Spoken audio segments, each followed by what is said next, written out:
Pendengar, saat lagi akan kita simak Nutrisi Keluarga.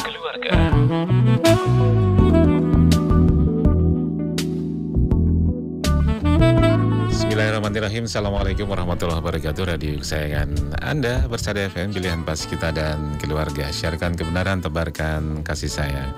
Halo, bagaimana kabar Anda, pemirsa dan pendengar dimanapun Anda berada dan bisa bergabung bersama kami.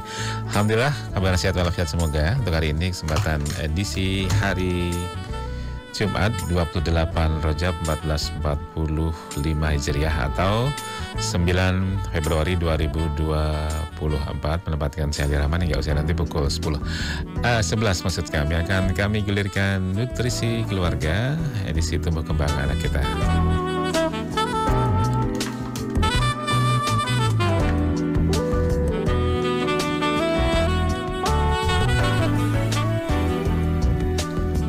Ada banyak yang akan kita perbincangkan, ada banyak yang akan kita sampaikan tentu bersama narasumber kita, praktisi fisioterapis peminatan anak dari Klinik PNTC Colomadu, Mas Arief Kurniawan, Sarjana Sains Terapan Fisioterapi, Magister Sains. Assalamualaikum warahmatullahi wabarakatuh, Mas Arief. Waalaikumsalam warahmatullahi wabarakatuh. Ya, alhamdulillah. Kabar bagaimana hari ini? Alhamdulillah sehat. Sehat walafiatnya, alhamdulillah. Hari ini kita akan bincang-bincang. Temanya ini apa namanya ya? Mitos dan fakta. Nah, temanya agak gimana gitu? Mitos dan fakta. Seputar perkembangan motorik balita. Emangnya apakah banyak mitos ya? Dalam perkembangan anak-anak kita ini? Sebenarnya bukan banyak lagi, Mas, tapi saya khawatir kalau itu menjadi sebuah pegangan yang perlu penegasan atau perlu pelurusan lah, Mas. Yeah. Biar nanti sekiranya bagi orang tua dalam mendampingi masa perkembangan pada putra-putrinya itu tidak bingung. Sebenarnya gimana sih ini kalau yang katanya begitu itu apa benar dan sebagainya. Nah, kita pengen mengupas sedikit tentang itu. Yeah. Jadi apa saja yang sebenarnya berkembang di masyarakat kita terkait dengan keumuman hal-hal yang mungkin dianggap larangan atau hal yang tidak boleh dilakukan pada bayi, pada anak, dan sekiranya itu sebenarnya justru itu malah harus dilakukan gitu loh, secara aspek ilmiah, secara teori dari perkembangan gerak misalkan, secara teori dari proses perkembangan secara umum pada anak itu, hal itu mungkin bisa jadi memang harus dilakukan. Justru ada mungkin karena sudah turun temurun ya, Mas, ya, jadi keyakinan atau jadi pamali apa dan sebagainya itu jangan. Nah itulah yang nanti akan kita upas sedikit banyak tentang itu. Dan itu banyak ya. Ya. Ya, lebih lengkapnya kita simak seperti apa yang akan disampaikan Mas Arief Kurniawan. Silakan, Mas. Assalamualaikum warahmatullahi wabarakatuh.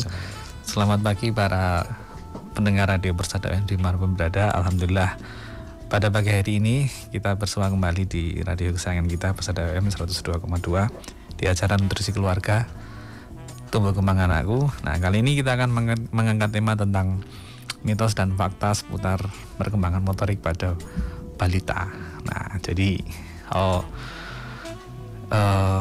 di sini mungkin saya tidak akan merasa paling benar ya, Mas, ya, dalam penyampaian hal ini. Cuma saya akan menyampaikan beberapa hal yang memang menurut pemahaman dari ilmu yang saya pelajari dan menjadi kompetensi saya sebagai seorang fisioterapis peminatan anak.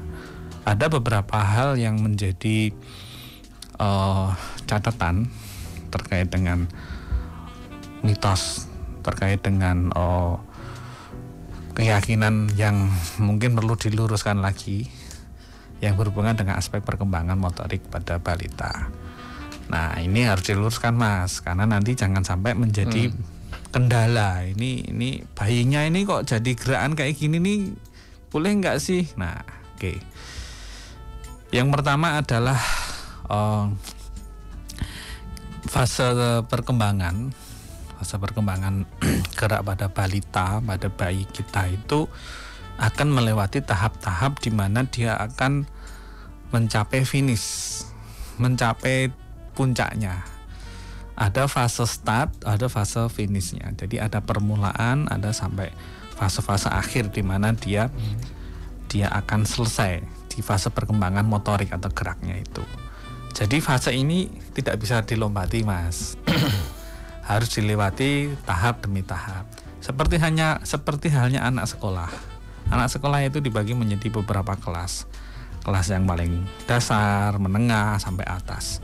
Itulah fase perkembangan motorik pada balita yang harus dipahami bersama. Kenapa harus saya sampaikan?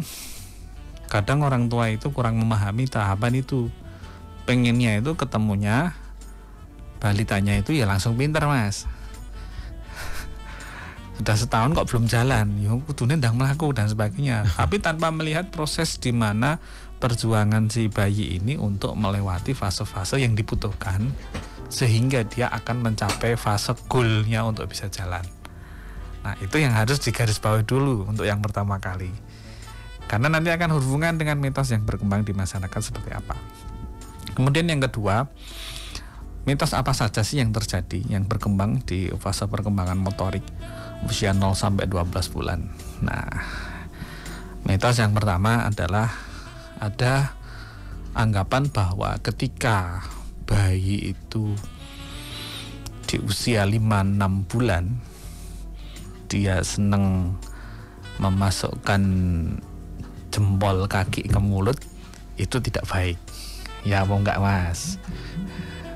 Jempol kaki mulut dipegang, masukkan ke mulut. Iya. Ya kan, ojo, jangan dan sebagainya. Saya nggak tahu atau gimana, belum pernah dengar saya, Pak. Nah itu saya, karena saya beberapa kali dengar dengan hal itu. Oke. Itu bagaimana sih sebenarnya? Apakah boleh atau jangan dilakukan, jangan dibiarkan si bayi melakukan itu. Nah, yang pertama yang harus kita lihat di usia 5-6 bulan kemampuan bayi ini mengendalikan atau mengontrol kepala, mengontrol postur badannya. Jadi postur badannya, terus kemudian kemampuan mengontrol anggota gerak atas itu mulai dari bahu sampai tangan. Kemudian kemampuan mengontrol anggota gerak bawah itu dari pinggul sampai kaki. Itu sudah cukup bagus. Tangannya itu kemampuan eksplorasi di lengan dan tangannya itu sudah cukup kuat. Kuat dalam artian bukan kuat menggenggam, bukan. Dia akan menggenggam semua benda yang ada di sekelilingnya. Semuanya akan dimasukkan ke mulut, semuanya. Bukan cuma jempol kaki, jari kaki. Nah, yang didapatkan ketika dia terlentang, dia melumah, tidur terlentang. Karena mungkin kanan kirinya nggak ada objek yang dia akan pegang, dia akan megang ibu jari kaki, dipegang. Akhirnya apa? Dimasukkanlah ke mulut. Kenapa kok nggak tangan aja yang dimasukkan ke mulut? Karena sensasi di tangan ketika dimasukkan ke mulut, di otak itu sudah ada memori. Oh, ini tanganku rasanya kayak gini. Dia pengen mengeksplorasi kebutuhan dari alat indera yang ada di mulut atau sistem oral itu. Nah, bisa dibayangkan fase eksplorasi di oral mulutnya ini kita kurangi, Mas. Bayi ngemuti apa-apa wae. Terus ngiler kabeh, terus kebroh dan sebagainya. Ini dulu dihubung-hubungkan dengan ngidam, tidak keturutan dan sebagainya. Padahal bukan. Padahal ini adalah fase di mana dia mencoba mengenal di fase awal, mengenal semua benda ketika dimasukkan dalam mulut itu akan memunculkan memori di otak. Oh, ini apa namanya, karet. Karet ini namanya gelas, ini namanya dot dan sebagainya. Itu akan termemori semua melalui fungsi indera yang ada di mulut atau sistem otak. Jadi itu yang harus dipahami satu dulu terkait dengan kemampuan bayi ketika kok senang sih bayi itu masukkan tangannya di mulut, ya fase eksplorasi. Ya, kalau itu tidak difasilitasi atau dibiarkan, ya nanti ke depan kemampuan bayi untuk menutup rahang. Ini kan bayi itu kan biasanya ngecas terus, Mas. Ya. Nah, ini mulutnya kan kadang belum bisa nutup rapat di usia 5-6 bulan. Kenapa kok belum menutup rapat di usia itu? Bisa jadi ada suatu proses perubahan pola pernafasan. Sebelum usia 5-6 bulan, bayi itu nafasnya pakai perut. Nafasnya pakai perut. Apa yang terjadi? Kompensasinya ketika dia bernafas akan meminta bantuan dari mulut. Gitu kan. Nah, setelah 6 bulan dia mulai bisa duduk. Apa yang berkembang? Pernafasan dari perut akan berkembang naik ke pernafasan di dada. Maka disitulah proses perkembangan dari fungsi paru-paru yang maksimal dan diikuti dengan kemampuan menutup rahang yang baik, plus ditambah dengan kemampuan menegakkan badan. Mulai bisa duduk tuh 6 bulan. Nah, bisa duduk gini, pegang mainan begini, nah mingkem ini. Kalau masih 1 tahun kok mulutnya buka, nah, kalau buka pasti ngeces, itu pasti. Kalau dia tidak bisa nutup mulut pasti ngeces. Jadi jangan melihat cesnya, tapi yang dilihat adalah kemampuan menutup mulutnya. Jadi rahang ini ada tulang rahang ya. Nah, rahangnya ini bisa nutup nggak?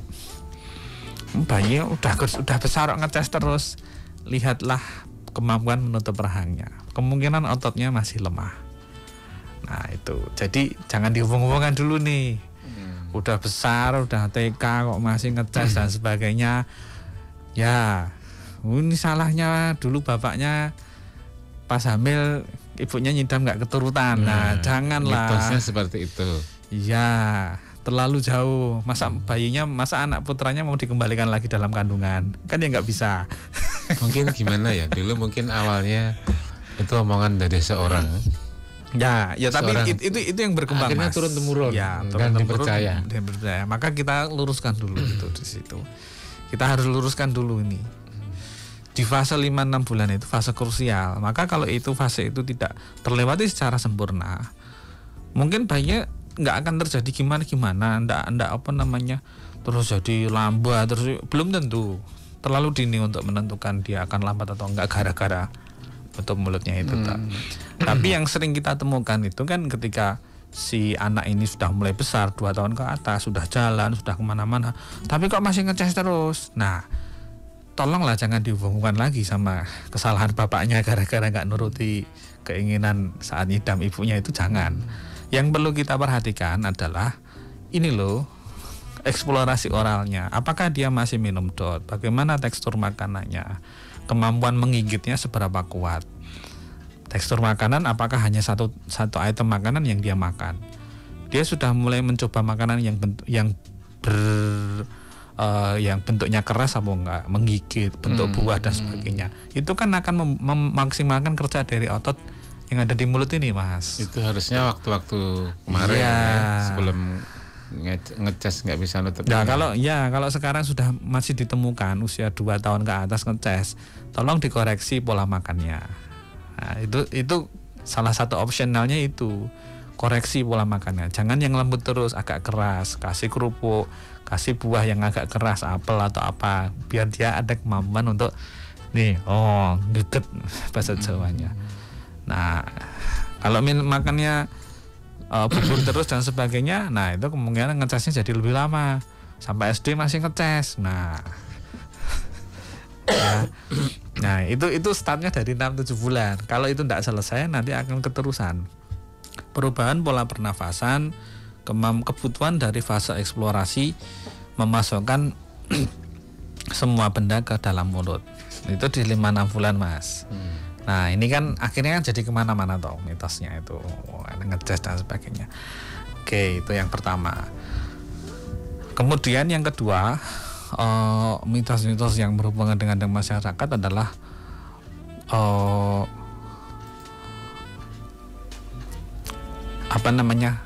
anak lambat jalan, Mas.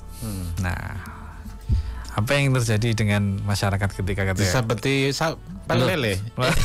Ya toh. Ya seperti pakai belut Mas. Belut ya. Oh kok lele. Belut. Nah, kenapa belut? Saya nggak tahu itu kenapa harus belut. Kok nggak apa ganti apa itu loh. Kenapa harus belut? Filosofinya apa saya nggak terlalu paham. Nah, yang perlu saya tegaskan kembali bahwa ketika kita menemui anak belum bisa berjalan di usia yang harusnya dia sudah mampu berjalan, kurang lebih usia 12 bulan. Nah, itu yang harus kita perhatikan adalah kemampuan anak saat ini itu bagaimana di usia sekarang. Misalkan hari ini nih usianya udah 12 bulan. Saat ini hari ini nih kemampuannya sudah ada di mana? Tahapan perkembangan kemampuan gerak motoriknya. 12 harusnya udah lari-lari. Iya, dia sudah mulai ada keinginan untuk berjalan, dia sudah mulai keinginan untuk berdiri, untuk rambatan dan sebagainya. Saat ini jadi untuk mengukur seberapa jauh jaraknya terkait dengan antara usia dengan kemampuan motorik itu harus kita lihat hari ini 12 bulan nih. Udah bisa apa nih? Oh, sudah rambatan. Oke, tinggal satu step lagi, satu tahapan lagi dia akan segera bisa berjalan tanpa pegangan misalkan, atau dia sudah mulai sekarang sudah aktif untuk ditetas, mintanya ditetas terus dan sebagainya. Oke, tinggal sedikit lagi, mungkin seminggu lagi atau 2 minggu lagi. Nah, kita bisa memprediksinya seperti itu Mas, gitu kan. Kalau hari ini usianya 12 bulan tapi kemampuannya masih seperti bayi usia 6-7 bulan atau 8 bulan, di mana kemampuan geraknya saat itu adalah saat usia 6 sampai 8 bulan itu adalah merangkak. Nah, ini kan masih jauh nih. Naik tangganya itu kan masih jauh tahapannya. Nah, ini 12 bulan tapi kok baru merangkak. Rambatan belum bisa, berdiri kan masih takut. Nah, ini lambat nih. Nih. Nah, kalau ketemu yang seperti ini ya jangan disabet belut. Karena nggak akan bisa. Mau belutnya satu truknya nggak bisa Mas, gitu loh. Karena yang kita lihat ini adalah urutan. Kenapa kok harus urut? Kok nggak langsung loncat wae? Ini udah merangkak, mbok langsung jalan wae tole gitu kan? Nggak bisa. Semuanya itu ada syarat-syarat yang harus dipenuhi. Syarat-syarat yang berhubungan dengan tubuhnya si anak. Dia harus kuat ototnya, gerakannya harus terkoordinasi, sistem sensorisnya harus tertata dengan bagus, gitu kan. Kemudian secara struktur dari tulangnya juga harus bagus. Nah, tidak gampang, gitu kan. Terus ada yang bertanya, kasih obat wae biar yang saat ini merangkak terus langsung jalan. Tidak ada itu obat apa. Tidak ada Mas di dunia ini obat yang bisa melewati tahapan. Ini adalah permasalahan perkembangan. Bukan anak yang sedang sakit demam, bukan gitu loh Mas. Kok. Bukan diare kasih obat. Emang ada yang seperti itu ya Mas ya? Banyak. Biar sebulan kasih obat gitu. Iya, banyak. Sering saya menemui. Terus dikasih apa itu? Ya. Suplemen apa gitu? Tidak ada Mas. Tidak ada. Suplemen mungkin oke lah. Kalau suplemen mungkin istilahnya suplemen apapun lah, entah susu atau vitamin atau untuk penambahan nafsu makan. Salah satunya tujuannya adalah untuk brain booster, jadi untuk menambah kecepatan perkembangan otaknya. Ini otaknya bagus dulu nih, ini daya tahan tubuhnya bagus dulu. Nah, tapi untuk kemampuan motorik ini kan tetap harus didampingi sama orang tua Mas, tetap harus difasilitasi kan. Nggak bisa dibiarkan, nggak diapa-apain terus nanti yang harusnya ini 12 udah jalan tapi saat ini masih merangkak, udah lah ya tak biarin aja, tapi kamu tak kasih vitamin ini, ya nggak bisa, sama saja. Karena motorik itu harus dilakukan stimulasi. Ya. Itu bukan sakit ya. Ya. Nah, yang itu stimulasi dan membangun otot. Membangun memori otak. Itu yang harus lebih bagus. Nah, yang 12 yang merangkak terus disabet itu nggak bisa. Nah, mungkin kalau yang saat ini usianya 12 bulan sudah minta ditetah, sudah rambatan kemana-mana, itu mau disabet ya nggak apa-apa, cuma habis disabet seketika ya nggak langsung jalan juga.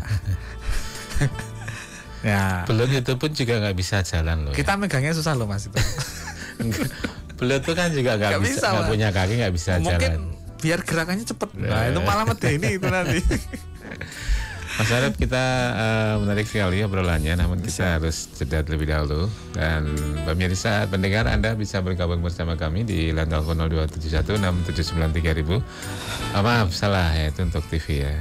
Di 0271638123 atau SMS di 081393899000. Kita akan kembali setelah pesan-pesan berikut ini. Baik, Anda masih bersama kami dalam Nutrisi Keluarga dan tentunya masih menempatkan saya Lilaman hingga usai pukul 11 siang nanti. Di segmen kedua kita masih bincang terkait dengan mitos dan fakta terkait tumbuh kembang, perkembangan motorik balita kita. Tadi sampai di jalan belut, Mas. Belut, Mas. Nggak hanya belut, Mas. Ternyata ada banyak, Mas. Nggak hanya belut saja yang mungkin kalau yang di masyarakat kita yang berkembang belut ya. Jadi beli belut ke pasar, nanti disabetkan ke putranya atau ke cucunya. Itu ya secara teori tidak bisa dipertanggungjawabkan secara ilmiah, Mas. Apapun itu. Meskipun tadi yang saya sampaikan, kalau ini anaknya sudah, si bayi ini sudah mulai rambatan, dia sudah senang ditetah, tapi belum ada keinginan untuk jalan sendiri. Berarti ini kan tinggal separuh tahapan lagi untuk dia bisa jalan kan. Itu pun secara teori tidak bisa dibuat instan. Dia harus punya pengalaman untuk berjalan yang lebih banyak lagi. Dia titahnya harus lebih sering lagi kan gitu, Mas. Biar segera goal ini harus didorong lagi dia untuk ada keinginan untuk dia untuk berjalan lebih banyak dulu. Jadi kalau inisiatif anak itu keinginan berjalannya kurang, ya tentu akan agak lebih lama lagi. Maka tugas kita sebagai orang tua barangkali atau tetangga atau siapapun atau saudara dan sebagainya ya meningkatkan dosis, meningkatkan intensitas atau frekuensi si anak ini agar waktu untuk dia berjalannya, stimulasi untuk jalan itu lebih banyak gitu loh. Jadi tidak bisa tiba-tiba ujuk-ujuk terus ini tetahnya hanya sehari berapa kali, mau berapa langkah toh, terus nanti kalau sudah saatnya jalan ya bisa jalan. Nah itu tolong juga diperhatikan juga statementnya itu. Pernyataan ini membahayakan loh, Mas. Kebanyakan seperti itu ya. Nah ya itu tadi maksudnya. Nanti kalau wayah ya jangan. Ya memang wayahnya 12 bulan. Maka mari kita sama-sama mengegolkan di 12 bulan itu benar-benar bisa jalan beneran. Tidak bisa tiba-tiba, harus direncanakan, harus didampingi, harus didorong, harus dimotivasi, ayo jalan, ayo ditetah deh dan sebagainya, sesering mungkin gitu loh. Kita melatih anak ini untuk bisa jalan ya harus kita latih jalan.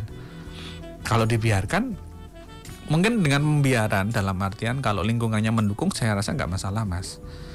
Mungkin karena tinggalnya bareng sama eyangnya, ada omnya, ada Pak Ali, ada Bude dan sebagainya, banyak orang di satu rumah itu.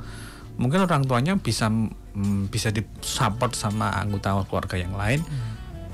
Kalau masih berpedoman nanti kalau saatnya jalan bisa jalan, saya rasa itu juga mungkin bisa terjadi. Bisa jalan beneran karena akan difasilitasi oleh anggota yang lain gitu loh, Mas. Karena ada yang lain. Ya, tapi kalau bertiga saja, ayah, ibu sama anak, nanti kalau ayah jalan bisa jalan, ya itu tentu akan lebih sulit. Kalau anak kedua, ketiga biasanya ada kakaknya. Ya, ada kakaknya yang memotivasi. Secara tidak langsung. Ayo berdiri. Ini loh kayak kakak ini loh, ayo main bola deh, ayo main dan sebagainya. Itu sangat menentukan, Mas. Jadi hal-hal yang terjadi di masyarakat kita itu ada yang perlu sedikit kita koreksi, ada yang sedikit perlu kita benarkan, kita luruskan lagi. Terkait dengan mitos yang berhubungan dengan harus disabut belut lah, digosok kakinya dengan tanduk rusa lah, apa meneh ya, macam-macam lah. Terus kalau yang masalah bicara itu saya ada informasi dicarikan burung perenjak ya, Mas ya, itu lidahnya dipotong terus digoreng nanti itu. Ya di daerah Sumateranan itu ya. Dari lidahnya burung perenjak itu kan cerewet itu kan. Nah, terus dimakan kan ke si balitanya anaknya itu biar bisa cepat ngomong. Nah, sama halnya dengan kemampuan gerak, kemampuan bergerak, kemampuan berjalan, kemampuan berbicara itu, bahasa bicara juga harus ada tahapannya. Enggak tiba-tiba langsung ngomong mau mie ayam gitu kan, enggak gitu kan. Aku lapar ya, mau makan mie ayam. Bayi 1 tahun bisa ngomong seperti itu? Ya enggak lah gitu kan. Fasenya bertahap, dia belajar satu kata dulu, kata harian yang sering terdia dengar, yang sering menjadikan sarana komunikasi dia dengan si ibu, dengan si ayah, adik maem, terus adik bobo, ayo maem, ayo mimi dan sebagainya. Itu kan kata-kata sederhana kan? Bahasa-bahasa instruksi sederhana, tidak langsung bayi 1 tahun ya maem mie ayam yuk, nggak bisa mas itu loh. Makanya qadarullah ibu-ibu itu banyak bicaranya ya, karena memang dia punya tanggung jawab untuk membuat si kecil ini untuk pandai berbicara, memperbanyak perbendaharaan kata untuk si kecil. Maka ketika ibu-ibu itu menstimulasi bayinya mememorikan suatu perbendaharaan kata yang banyak, maka harus yang baik-baik nih bahasa bicaranya. Iya. Karena akan meniru, karena akan termemori mas. Kembali ke kebiasaan, ya, habitnya masing-masing. Yes. Ya. Jadi ini yang harus kita perbaiki, kita fasilitasi bersama. Jadi kalau memang di masyarakat kita masih berkembang dengan hal-hal yang seperti tadi kita sebutkan, terkait dengan hubungannya dengan mitos, dengan katanya simbah dan sebagainya, ya kita kembali lagi lah ke role-nya, ke tahapannya yang memang secara teori bisa dipertanggungjawabkan secara teori apapun. Jadi namanya stimulasi yang bisa melakukan adalah orang tua. Jadi ketika menemukan anaknya sudah mulai ada kemampuan untuk berjalan, ngomongnya sudah mulai lancar, tetap terus distimulasi, jangan berhenti gitu kan. Udah bisa jalan nih 1 tahun, jalannya antara anak 1 tahun yang sudah bisa jalan dengan anak yang 2 tahun atau 3 tahun yang sudah bisa, yang lebih mahir berjalan, itu ada perkembangan jalannya lagi gitu loh. Jadi jangan menyamakan jalannya anak 1 tahun dengan 2 tahun atau 3 tahun, enggak sama. Setelah dia bisa berjalan, ini akan berkembang lagi mas, keterampilannya dia jalan. Nanti jalannya di permukaan yang agak kasar, yang pasir, dia udah bisa. Iya. Ya, licin. Yang licin bisa, yang naik bisa, yang turun bisa. Terus lompat. Nah, jadi jangan jalannya di dalam rumah saja. Jalannya di dalam rumah, lantainya bersih. Nah, nanti tidak naik-naik lagi kemampuan untuk berjalannya. Jadi kalau ada anak yang sering dipakein kas kaki itu nggak baik ya? Oh, sangat tidak baik. Apalagi dia sudah bisa berjalan. Pada proses berjalan ini. Apalagi kalau dia sudah berjalan, sangat-sangat tidak direkomendasikan. Ya, oke, kalau secara higienis ya, karena kita sebagai orang tua tentunya bisa memilih waktu yang tepat. Kapan anak saya harus higienis, kapan anak ini harus explore. Explore itu bebas, dalam artian dia mau mengeksplorasi kebutuhan dia dengan bermain itu seperti apa ya, selama itu aman dan tidak membahayakan diri si anak, saya rasa itu perlu ada waktu yang untuk khusus itu mas. Jadi tidak semuanya dalam waktu 24 jam kita harus menghigieniskan anak itu. Ya kan? Ya suka ndak suka, karena dia harus, karena ke depan dia akan berada dalam lingkungan yang dinamis, tidak satu tipe. Mulai dari dia sekolah, apa mungkin kita menuntut sekolahnya harus higienis, harus pakai kaos kaki terus, kan juga enggak. Apa enggak mungkin dia akan berjalan di lapangan, di permukaan pasir. Nah, mulai dari awal higienis ya higienis. Kalau memang nanti kotor dibersihkan kan ya bisa toh mas, gitu kan. Jadi bersih itu sehat ya betul, tapi kita berupaya memberikan memori anak ini terkait dengan eksplorasi yang lebih banyak, pengkayaan lingkungan yang lebih maksimal. Jadi itulah yang dibutuhkan. Jadi tidak memotong kompas dengan meyakini mitos yang terjadi itu tadi. Ini istilahnya kan motong ya mas ya. Ini 12 bulan. Ini 12 bulan ini merangkak, wis besok tak belikan belut sekilo. Harusnya setelah merangkak dia akan rambatan, latihan ditetah dulu, baru jalan. Ini kan tahapannya. Tapi wis gak sabar, wis besok tak belikan belut sekilo, besok pagi disabetin kayak belut. Dari merangkak apa langsung loncat bisa jalan? Kan enggak bisa. Jangan dipotong. Dengan mempercayai mitos itu, terus memotong tahapan yang harusnya si anak ini lewati, itu tidak akan mungkin terjadi. Tidak akan bisa. Gitu loh. Kalaupun itu bisa, wah ini jadi penemuan ilmu baru ini. Jadi teori baru ini, Mas. Sekolah fisioterapi so tutup ini kan. Kan harus lewat penelitian dulu ya. Iya. Jadi harus bisa dibuktikan secara ilmiah. Apakah khasiatnya apa, nyabetnya di mana, berapa kali nyabetnya, intensitasnya, respon anak bagaimana. Nah itu kan harus dikaji semua gitu kan. Iya. Apakah sabutnya pas di telapak kaki? Karena yang dipakai jalan adalah telapak kaki. Oh enggak begitu gitu loh. Nah itu tolonglah kita sebagai orang Muslim yang meyakini tentang sebuah kebenaran, ya kita harus belajar dengan yang benar, harus memahami yang benar. Karena itu saya sebagai fisioterapis yang punya kompetensi, yang alhamdulillah punya dititipkan satu ilmu tentang perkembangan gerak dan sebagainya, saya tidak mempercayai itu. Gitu loh.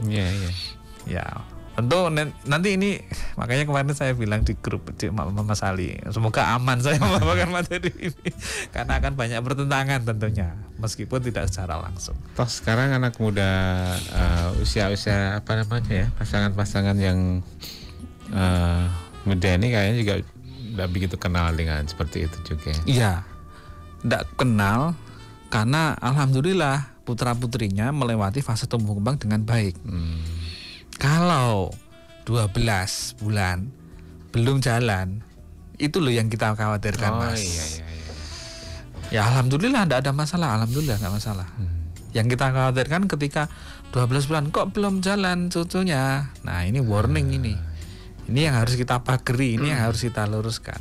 Kita evaluasi apa saja yang perlu dikuatkan lagi agar bisa melewati tahapan dengan cepat. Ya, dan begitu ya, ada banyak hal yang harus kita perhatikan. Dan di pengunjung apa ini, Mas, sedikit yang ingin ditekankan? Ya, yang perlu ditekankan adalah tahapan perkembangan motorik adalah semua tahapan yang harus dilewati setiap balita tanpa terkecuali. Tidak ada jalur alternatif, jalur potong kompas juga tidak ada. Jalur apa lagi, Mas? Ya itu aja jalurnya, motong, meloncat, terus itu nggak ada. Karena semua tahapan perkembangan motorik itu mempunyai makna yang cukup kuat, di mana antara tahapan yang satu dengan yang lainnya, yang semuanya akan mencapai level goalnya di paling atas adalah kemampuan berjalan, berlari, lompat, loncat, menendang, keterampilan yang lebih tinggi. Itu menjadi pondasinya di fase-fase awal, maka harus terlewati dengan baik. Jadi pondasinya memang harus kuat. Anda tidak bisa merangkak, tidak melewati merangkak dia hanya ngesot, tentu akan ada perbedaan. Pernah kita ulas di materi sebelumnya. Ya, nanti entah jalannya kurang bagus lah, atau keseimbangannya kurang bagus dan sebagainya. Itu banyak literatur referensi secara ilmiah yang membuktikan memang benar bahwa fase merangkak itu sangat penting. Jangan dilewati, jangan dialihkan dengan ngesot dan sebagainya. Itu sebagai contoh. Jadi semua tahapan itu harus terlewati dengan baik, dan tentu sebagai orang tua kita bersama-sama untuk memfasilitasi biar tahapan itu terlewati dengan sempurna. Maka stimulasi dan nutrisi yang diberikan oleh orang tua adalah kunci. Kuncinya adalah itu. Ya, bukan saya, bukan siapapun, itu semuanya adalah kembali ke orang tua. Orang tua adalah terapis terbaik, gitu Mas Arif. Iya, betul sekali. Terima kasih Mas Arif, insya Allah ada banyak ilmu yang bisa kita catat. Dan insya Allah pendengar dan pemirsa yang bergabung siang hari ini bermanfaat sekali untuk kita dan keluarga. Insya Allah bersama di kesempatan yang akan datang juga. Iya, siap. Assalamualaikum warahmatullahi wabarakatuh. Waalaikumsalam warahmatullahi wabarakatuh. Pendengar, gak kerasa ya, ada banyak hal yang harus kita perhatikan dalam rangka mengawal tumbuh kembangan anak kita dari 0 sampai 2 tahun ini. Ada banyak hal-hal penit-penit tersendiri terkait dengan perkembangan motorik balita kita. Dan tentunya kita akan segera undur diri dari studio, tentunya produser Miftah Al-Firdaus, Switcherman Joko Santoso, dan saya Aldi Rahman pamit undur. Mendengar, kejujuran mengantarkan kepada kebaikan dan kebaikan mengantarkan kepada surga. Assalamualaikum warahmatullahi wabarakatuh. Radio Persada FM.